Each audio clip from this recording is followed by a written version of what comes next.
இதெல்லாம் கேள்விப்பட்டிருக்கலாம். ஹிட்லர் சொன்னதாய் ஒரு செய்தி உண்டு, நான் இந்த உலகத்தில் 90% யூதர்களை கொன்று விட்டேன், ஒரு 10% மட்டும் விட்டுட்டு போறேன்.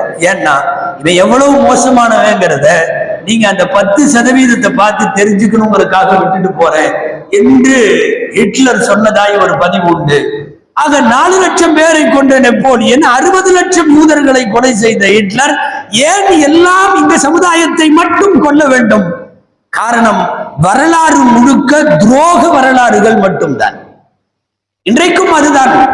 யாரோ வல்லரசுகள் அரபு நாடுகளின் வளங்களை ஆக்கிரமிப்பதற்கு இவன் ஒரு பிளாட்ஃபார்மாக இருந்து கொண்டு பலஸ்தீனை அடித்தார்கள், சமீபத்தில் லெபனானை அடித்தார்கள், இப்போது ஈரானோடு மோதி இருக்கிறார்கள். அதற்கு பிறகு இப்ப யமனில் ஹூதிகளோடு தாக்குதல் நடத்திய பின் யமனோடும் மோதி இருக்கிறார்கள். தன்னை சுற்றி இருக்கிற 4 தேசமும் பெரிய எதிரிகள். இந்த பாதுகாப்பு ரொம்ப நாளைக்கெல்லாம் இருக்க முடியாது. சுற்றிலும் இருக்கிற எல்லா அண்டை வீட்டானும் எதிரியாகிவிட்டால் ஒன்று இறந்து போக வேண்டும் அல்லது வீட்டை காலி செய்ய வேண்டும். அந்த அடிப்படையில் தான் இன்றைக்கு சுற்றி உள்ள நாடுகள் எல்லாம் எதிர்ப்பை சம்பாதித்திருக்கிறது. தொடர்ந்து தாக்குவோம் என்கிறார்கள். நீங்கள் நேற்றைக்கு ஊடகங்களில் பார்த்திருக்கலாம், ஈரானுடைய வெளியுறவுத்துறை அமைச்சர் அப்பாஸ் தகுந்த பதிலடி ரொம்ப வீரியத்தோடு இருக்கும் என்று திரும்பவும் அவர் பேசி இருக்கிறார். இங்கே நாட்டில இருக்கிற உலகத்தில இருக்கிற ஊடகம் எல்லாம் ஊதி பெரிதாக்குகிற வகையில அவரவர்கள் ஆரம்பித்து விட்டார்கள்.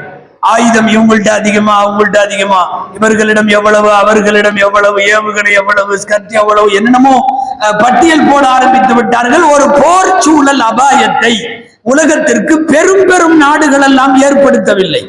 பெரும் பெரும் நாடுகள் எல்லாம் அமைதியாக இருக்க ஒரு சின்னஞ்சிறிய பிரதேசம் உலகத்தினுடைய அமைதிக்கு அச்சுறுத்தலாக இருக்கிறது.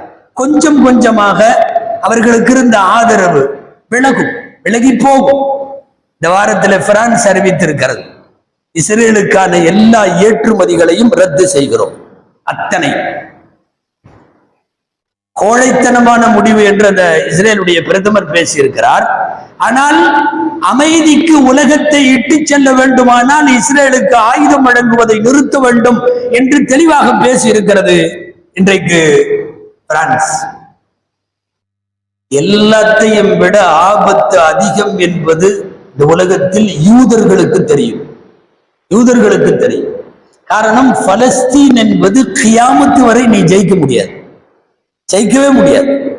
இப்போது 1 வருஷம் நிறைவாக இருக்கிறது. இன்னமும் பல வருஷமானாலும் அவர்கள் ஆண்டு விழா கொண்டாடுவார்களே தவிர